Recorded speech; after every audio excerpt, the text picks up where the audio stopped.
Tuhanlah kekuatanku, Tuhanlah nyanyianku, Dialah keselamatanku. Jikalau Dia di pihakku, terhadap siapakah ku gentar? Tuhanlah kekuatanku, Tuhanlah nyanyianku, Dialah keselamatanku. Jikalau Dia di pihakku, terhadap siapakah ku gentar?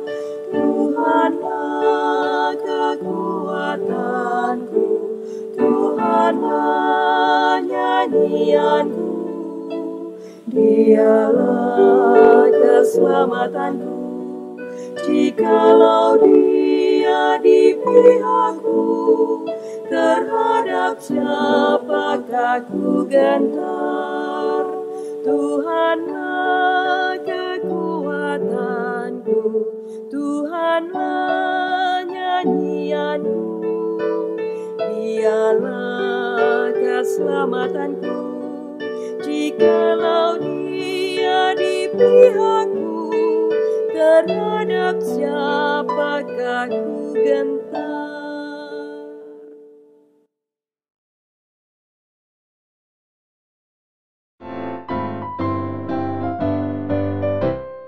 Pakailah waktu anugerah Tuhanmu, hidupmu singkat bagaikan kembang.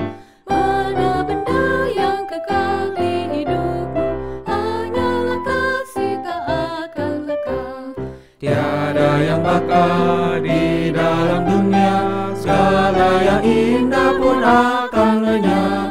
Namun kasih-Mu demi Tuhan Yesus sungguh bernilai dan tinggal tetap.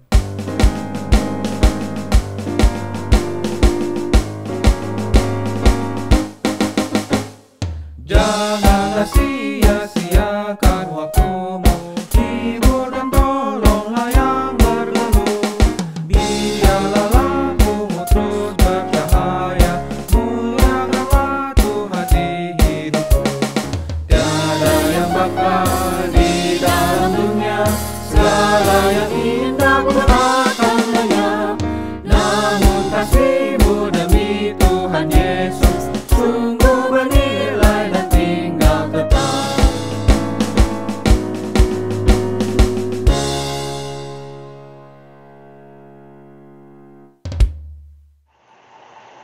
Mazmur 133.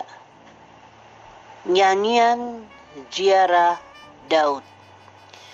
Sungguh, alangkah baiknya dan indahnya apabila saudara-saudara diam bersama dengan rukun.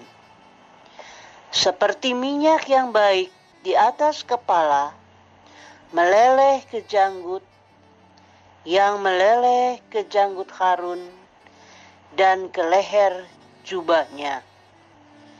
Seperti embun gunung Hermon yang turun ke atas gunung-gunung Sion. Sebab kesanalah Tuhan memerintahkan berkat, kehidupan untuk selama-lamanya. Selamat malam Bapak Ibu, Saudara-saudara.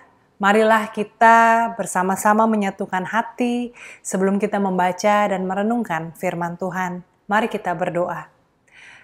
Ya Allah yang Maha Pengasih, Allah yang Maha Mengerti, Allah yang selalu ada bersama dengan kami. Kami datang memohon hikmat yang daripada Tuhan, sehingga memampukan kami untuk mengerti apa yang menjadi kehendak-Mu. Sehingga hidup kami adalah hidup yang dipimpin oleh roh, hikmat, dan kebenaran firman. Sehingga dengan demikian kami boleh menjadi saksi Kristus, menjadi pembawa kabar baik, menjadi garam dan terang dunia. Dalam nama Tuhan kami Yesus Kristus kami berdoa. Amin. Saudara-saudara, saya akan membacakan firman Tuhan dari Surat Paulus kepada jemaat di Galatia. Galatia pasal 6 ayat yang pertama sampai dengan yang ke-10 demikian.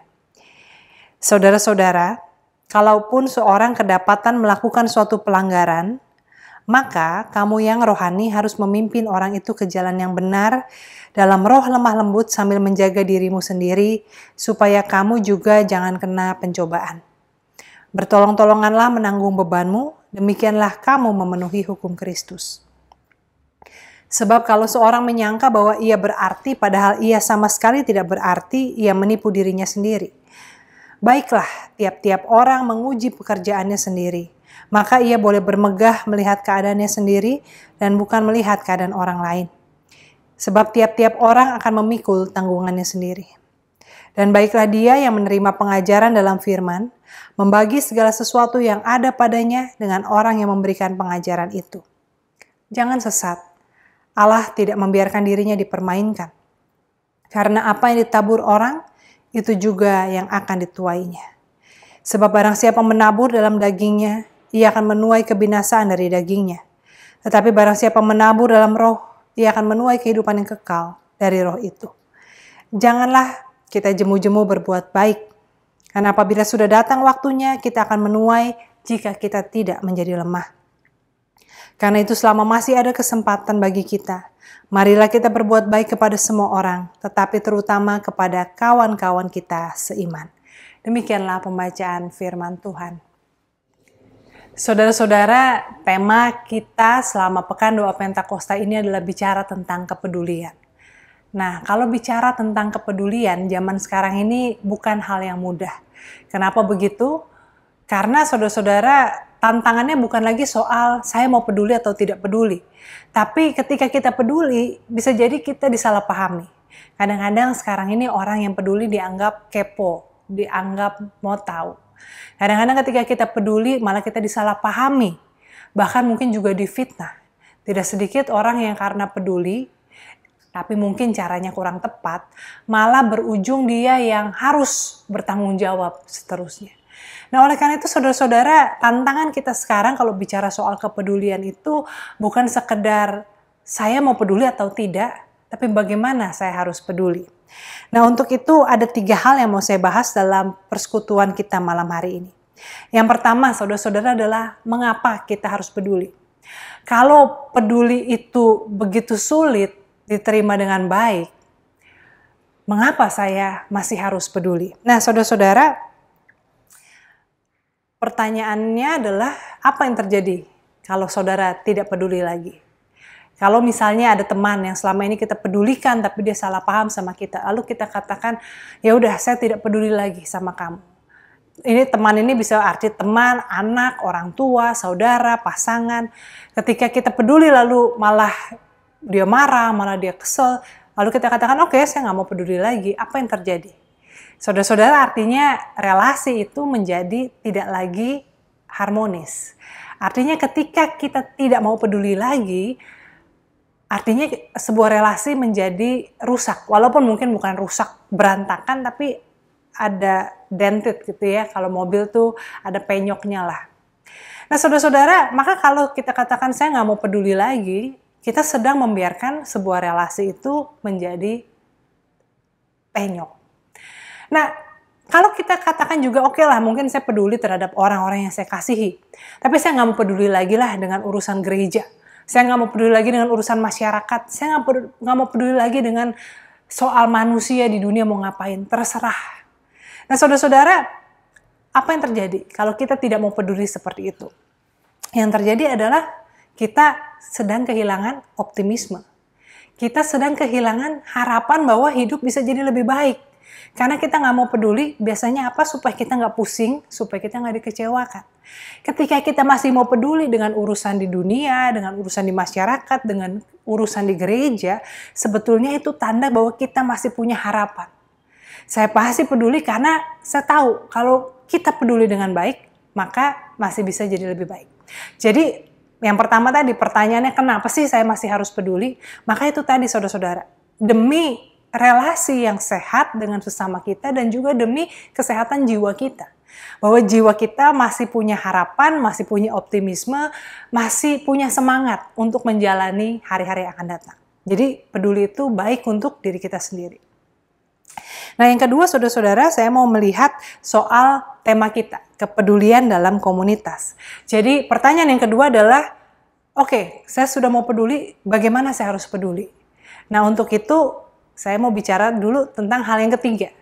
Komunitas, kepedulian dalam komunitas, maka kita mau bicara tentang komunitas seperti apa yang mau kita miliki. Karena kepedulian yang tidak sehat bisa membuat komunitas itu menjadi seperti penjara. Ada orang yang merasa tidak bisa bernafas di tengah komunitasnya karena terlalu banyak yang peduli, terlalu banyak yang ngurusin, terlalu banyak yang berusaha mengendalikan. Nah untuk itu, kita bicara dulu tentang hal yang ketiga. Komunitas seperti apa sih yang sehat? Yang mau kita bangun, dan di situ baru kita bisa tahu bagaimana kepedulian itu harus kita tunjukkan. Nah, saudara-saudara, definisi komunitas yang sehat adalah ada beberapa hal ini. Yang pertama ada rasa aman dan penerimaan. Rasa aman di mana orang tahu bahwa di situ dia punya tempat, they belong to that community. Komunitas itu adalah safe space-nya, tempat amannya. Karena dia diterima apa adanya. Dia nggak usah pura-pura jadi orang lain, dia nggak usah penuh dengan pencitraan. Ya walaupun tetap harus belajar mengendalikan diri, nggak bisa kalau lagi marah ngamuk-ngamuk gitu ya. Tapi di situ adalah safe space-nya, di mana dia merasa aman, merasa diterima. Lalu yang kedua, saudara, komunitas yang sehat adalah di mana di situ ada kesetaraan dan juga sikap saling menghargai. Dalam sebuah komunitas yang sehat, semua orang sama berharganya. Mau tua, mau muda, mau kaya raya, mau tidak punya apa-apa, mau berpendidikan tinggi atau tidak. Semua orang sama berharganya, sama-sama dihargai, setara, punya hak dan kewajiban yang sama, tapi juga saling menghargai. Jadi setara bukan berarti anak remaja bisa ngomong ke oma opa seenaknya. Tapi sebaliknya juga orang dewasa tidak boleh mentang-mentang sama anak kecil atau remaja nyuruh-nyuruh seenaknya atau membuli. Ada kesetaraan dan juga ada sikap saling menghargai. Nah yang ketiga saudara-saudara ada kerjasama, solidaritas dan saling mencukupi. Saling membantu, gotong royong. Ini tanda juga komunitas yang sehat. Dan semua ini yang saya sebutkan ini bicara juga tentang komunitas orang percaya, persekutuan, gereja. Nah dalam semangat yang ketiga ini ada upaya tidak membiarkan seseorang tertinggal atau terabaikan. Ketika ada yang sakit, maka kita sama-sama mendukung, mendoakan. Ketika ada yang kekurangan secara materi, kita berusaha membutuhkan. Jangan sampai ada yang tertinggal, tidak bisa mendapat pendidikan yang baik karena masalah biaya, atau juga mungkin tidak bisa mendapat pengobatan yang baik juga karena masalah biaya. Kita bekerja sama, saling mencukupi, saling menolong. Ini juga tanda komunitas yang sehat. Yang keempat, saudara-saudara, walaupun keempat bukan berarti lebih tidak penting, tapi yang keempat ini adalah bicara tentang adanya koneksi, keterhubungan di antara anggota komunitas itu dalam semangat nurturing, semangat asih asuh, saling mengasah, saling mengasihi, dan juga mengasuh. Dan yang kelima, komunitas yang sehat ada pertumbuhan bersama, jadi nggak stuck atau malah mengalami kemunduran. Masuk ke komunitas itu malah tadinya baik jadi nggak baik, tapi bahkan menjadi lebih baik dan sama-sama bertumbuh bersama. Dan yang terakhir, yang keenam, komunitas yang sehat memiliki sense of responsibility, rasa bertanggung jawab, sehingga punya kontribusi baik di dalam komunitas maupun keluar masyarakat. Nah, saudara-saudara, kalau itu tadi ya pertanyaan yang ketiga, apa sih komunitas yang sehat? Kalau gambaran komunitas itu sudah kita dapatkan, maka di sini kita lihat bagaimana kepedulian kita tunjukkan. Nah, untuk itu sebetulnya surat Galatia yang tadi kita baca ini bicara tentang bagaimana kepedulian itu diwujudkan dalam komunitas orang percaya sehingga terbentuk komunitas yang sehat, yang nurturing, mengasah, mengasih, mengasuh, bukan komunitas yang menekan, menindas, menghakimi, atau memenjarakan. Nah, untuk itu saudara-saudara, bagaimana kepedulian kita tunjukkan dalam komunitas. Yang pertama, saudara-saudara, adalah kepedulian dimulai dengan rasa trust. Ya, jadi komunitas itu dimulai dengan sebuah rasa trust. Saudara masuk dalam komunitas apapun atau masuk dalam relasi antar personal apapun, saudara-saudara, biasanya kita mulai dengan trust duluan. Seseorang itu nggak harus membuktikan dirinya dulu baru kita mau berelasi dengan dia.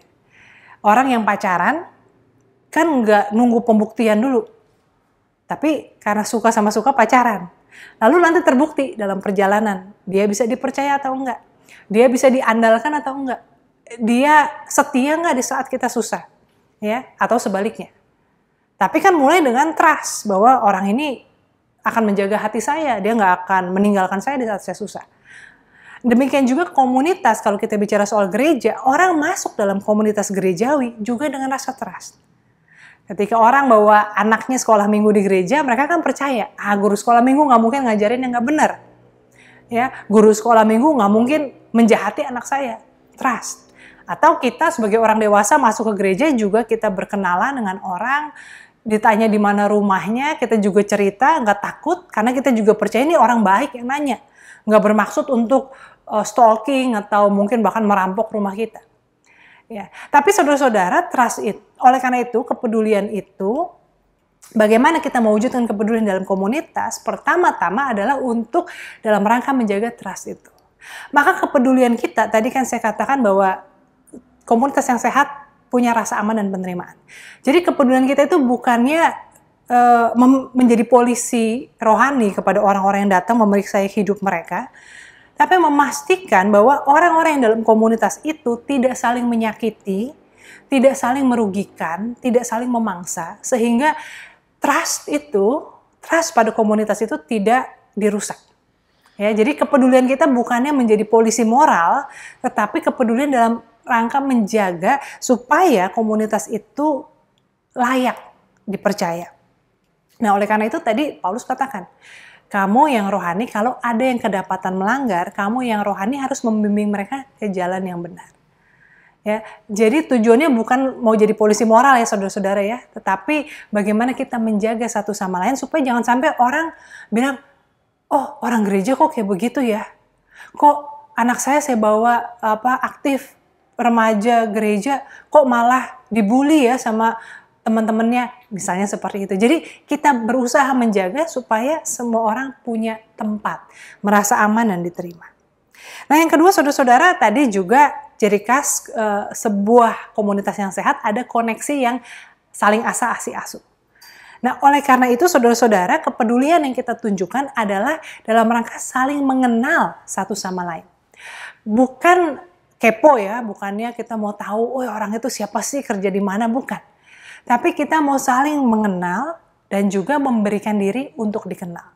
Nah saudara-saudara, sebetulnya pandemi ini, pandemi yang membuat gereja berpindah online, mengajarkan kepada orang-orang yang sebelumnya kalau ke gereja cuma mau stop and go, ya saya ke gereja cuma mau dengerin firman Tuhan, saya nggak mau kenal orang, ya nggak perlu terlalu aktif dan sebagainya. Maka saudara-saudara, ibaratnya ya, kayak kalau ini banjir, lalu semua orang masuk ke kapal, orang-orang yang tidak mau punya koneksi dalam komunitas menjadi orang yang tertinggal ketika kapal ditutup. Ya bukannya binasa, memang sih sekarang juga nggak apa-apa, nggak tahu kegiatan Surya Utama juga bisa cari kok di YouTube banyak gitu. Mungkin benar, tapi saudara-saudara kalau kita tidak menjalin koneksi, maka komunitas itu hanya menjadi kumpulan orang-orang yang ada bersama pada saat yang sama. Sementara yang kita butuhkan dalam sebuah komunitas yang sehat adalah orang-orang yang saling mengenal, yang saling mengasah. Besi menajamkan besi, manusia menajamkan sesamanya.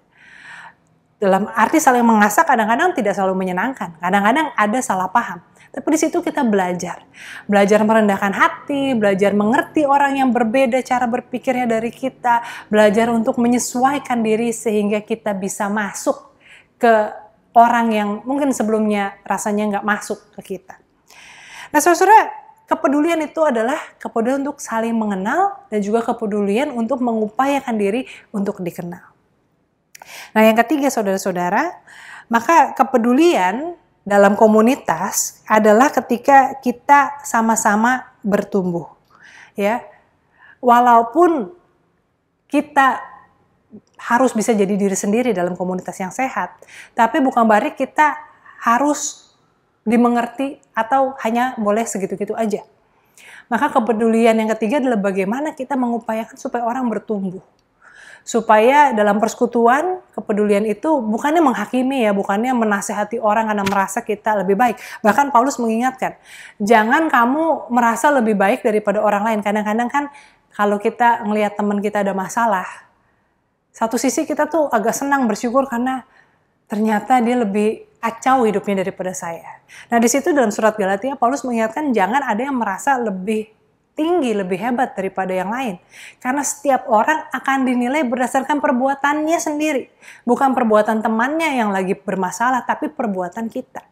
Nah oleh karena itu kepedulian untuk pertumbuhan ini bukannya karena kita sombong atau merasa sudah lebih rohani, tetapi sebetulnya ketika kita melihat orang lain, kita berkaca dan kita belajar untuk juga meningkatkan karakter kita, meningkatkan integritas kita. Nah yang keempat saudara-saudara adalah kepedulian bagaimana kita saling mencukupi, saling berbuat kebaikan terhadap sesama kita dalam komunitas. Paulus secara khusus mengatakan terutama bantulah saudara-saudara seiman. Di sini bukan berarti kita diskriminasi, kita cuma mau bantu orang kalau dia seiman dengan kita.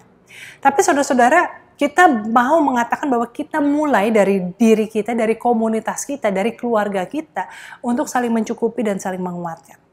Karena kalau kita mau nolong orang yang jauh, sementara orang yang ada di sebelah kita kelaparan, anaknya nggak bisa sekolah, dia nggak bisa berobat, tentu itu menjadi hal yang tidak menjadi saksi, tidak menjadi kesaksian yang baik. Jadi ketika Paulus katakan berbuat baik terutama kepada saudara seiman bukan berarti diskriminasi, tapi kita mau menguatkan komunitas kita. Karena apa? Karena ketika komunitas kita kuat, ketika semua orang bisa mencapai potensi maksimalnya, ketika semua orang bisa hidup sehat, bisa hidup berkecukupan, nggak ada yang harus menjual diri atau menukar integritas imannya demi sesuap nasi, maka saudara kita bisa menjadi komunitas yang bukan saja soal menjadi saksi, tapi kita juga secara materi kita bisa menjadi lebih kuat menolong, berkontribusi di tengah masyarakat. Dan ini yang kelima, kepedulian dalam komunitas adalah bukan hanya kepedulian yang ke dalam saja, tapi bersama-sama kita menjadi komunitas yang peduli terhadap isu-isu di luar, terhadap tantangan masyarakat, terhadap tantangan yang kita hadapi bersama sebagai umat manusia di dunia.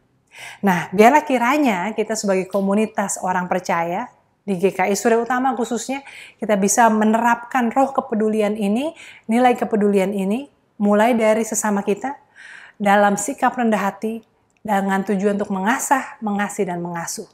Biarlah dengan demikian Tuhan memberkati persekutuan kita. Amin. Mari saudara-saudara kita bersatu di dalam doa. Ya Tuhan Allah kami, pada saat ini kami bersatu hati mengucap syukur untuk persekutuan saudara seiman yang Tuhan berikan pada kami. Terima kasih Tuhan karena bukan saja Engkau tidak meninggalkan kami sendiri dalam janji-Mu akan pencurahan Roh Kudus, tetapi Engkau juga mengaruniakan pada kami komunitas orang percaya. Sehingga di tengah dunia dengan segala tantangan yang harus kami hadapi, kami tahu kami tidak pernah sendirian. Mampukan kami untuk bertumbuh menjadi komunitas yang saling mempedulikan mulai dari diri kami sendiri. Biarlah kiranya ya Tuhan, ketika kami saling memperhatikan, tujuan kami bukan untuk mengawasi, bukan untuk merasa lebih baik, lebih suci, tetapi untuk saling membangun sehingga setiap kami hidup terpelihara, lahir dan batin. Saat ini Tuhan kami mau berdoa agar kiranya jemaat-Mu GKI Surya Utama boleh Tuhan pakai untuk menjadi komunitas yang erat, yang sehat, di mana kami boleh saling mempedulikan, saling mengenal, saling mengasihi, saling menanggung dalam suka maupun duka. Untuk itu berikanlah kami hikmat, cinta kasih yang dari Tuhan saja sehingga kami dimampukan untuk melakukan itu semua. Dan biarlah kiranya kami juga boleh berkontribusi di tengah masyarakat yang bergumul dengan kesenjangan, dengan kurangnya pendidikan, dengan begitu banyak hal yang membuat kami mudah terpecah belah. Biarlah kiranya kami sebagaimanapun, sekecil apapun, dapat melakukan apa yang benar, yang menjadi kebaikan di tengah masyarakat kami. Dan secara khusus kami bersatu hati Tuhan berdoa untuk pandemi yang masih menjadi pergumulan kami bersama. Biarlah kiranya upaya vaksinasi boleh dipercepat, tetapi biarlah kiranya kami juga boleh tetap menjaga protokol kesehatan, menjaga diri, karena kami tahu bahwa virus COVID-19 yang kami hadapi ini benar-benar mengancam kehidupan kami bersama. Untuk itu mampukan kami ya Tuhan untuk tetap berhikmat, menjaga protokol kesehatan dan mengendalikan diri. Kami berdoa juga Tuhan untuk setiap kami dalam pergumulan kami masing-masing. Tuhan, Engkau yang paling tahu, Engkau yang mengenal setiap kami. Untuk itu biarlah cinta, kasih, pemeliharaan, dan kuasa karunia Tuhan boleh nyata dalam hidup kami, boleh nyata dalam sikap berserah diri kami, dan juga boleh nyata dalam keputusan, sikap, pilihan-pilihan yang kami buat. Biarlah kiranya Tuhan, dalam berserah sepenuhnya kami juga berusaha sungguh-sungguh sehingga kasih kuasa Tuhan boleh nyata di dalam dan melalui diri kami. Dalam nama Tuhan kami Yesus Kristus kami berdoa. Amin.